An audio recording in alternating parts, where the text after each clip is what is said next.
They say you should fight fire with fire. But no one tells you what happens when everything you love turns to ash. At first, it feels right. There's a heat in your chest, a wild kind of justice that says, they burned me, I'll burn them back. And for a moment, you almost believe it'll make you whole again. But fire doesn't heal. It doesn't rebuild. It just spreads. You think you're standing your ground, but you're standing in smoke, breathing in the same poison that once came for you. Soon, you don't even remember what started the fire in the first place. You just know you can't stop lighting matches. I remember once, someone lied about me. Not just a small lie, the kind that rewrites who you are in the eyes of people you love. And I wanted to set their world on fire. Every text I drafted, every word I rehearsed was soaked in gasoline. But when I finally spoke, my voice didn't sound strong.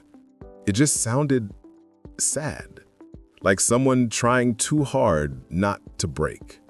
That's the thing about revenge. It promises closure, but leaves you hollow. You start losing the quiet parts of yourself, the parts that once loved gently, forgave easily, slept peacefully. You start mistaking pain for power, mistaking noise for strength, mistaking destruction for control. And people who care for you, they try to reach through the flames, but your pride tells you don't let them see you weak. So, you burn alone and call it victory. But eventually, the fire gets tired too.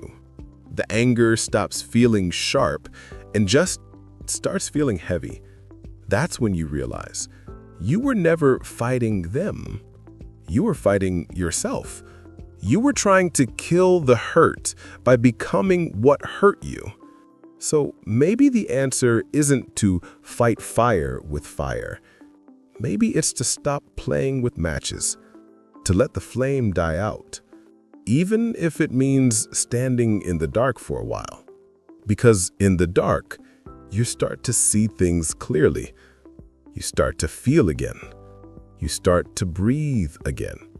And one day, you'll see sunlight touch the ashes and realize you didn't need to burn everything down to rise again.